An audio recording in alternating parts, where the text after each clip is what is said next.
Hey, what's up, you guys? Welcome to the video, and today I am talking about tier mode. This is a game mode that I don't think enough people are utilizing. This is actually something that I would like to see overall have more games in the lobby. I like playing the more obscure type contests, whether it be showdown, whether it be tiers, because I think there is a very distinct advantage to playing showdown, to playing tiers, these kind of quote unquote secondary game modes, um, that I don't think a lot of people are playing or enough people are playing. And if you are an early adapter to playing tiers, you can get an edge. So I am just going to hop into a lineup that I built, start sharing my screen, and discuss something with you in regards to tier mode, a kind of overarching strategy when it comes to tier mode to help you take your game to the next level.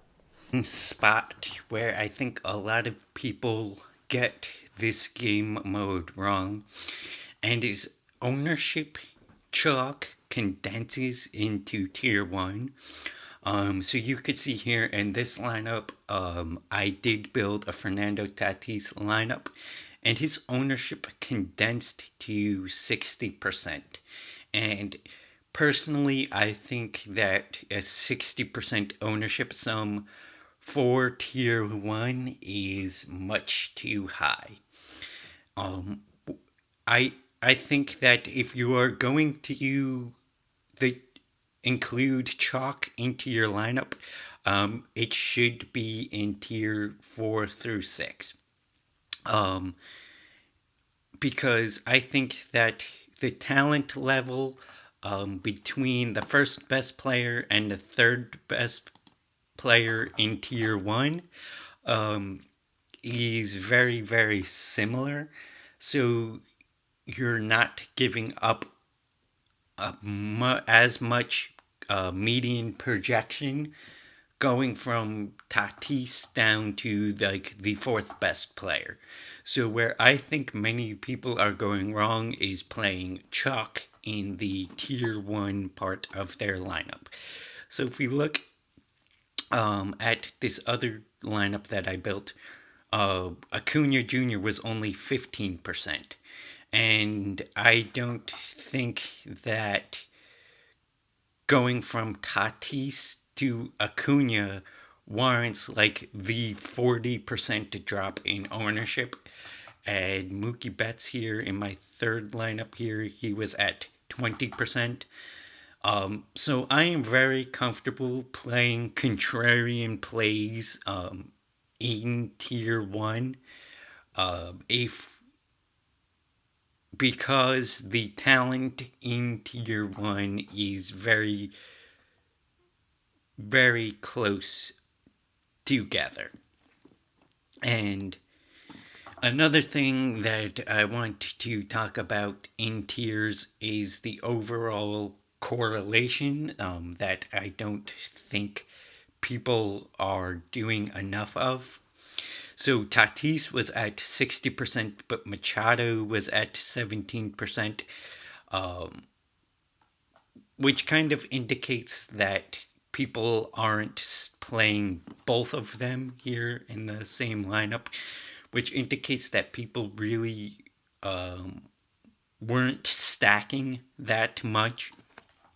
And I think if we correlate our lineups more in these particular contests, um, especially if the field is not making the moves to correlate their lineups, then we can have a great, tremendous edge.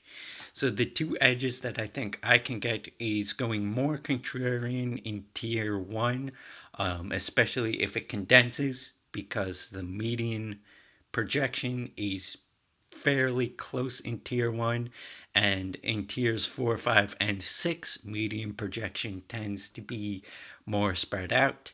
And I think we could take advantage of correlating more of our lineups when our opponent is not. Tier mode in baseball is very, very hard. It is very, very hard to get a high score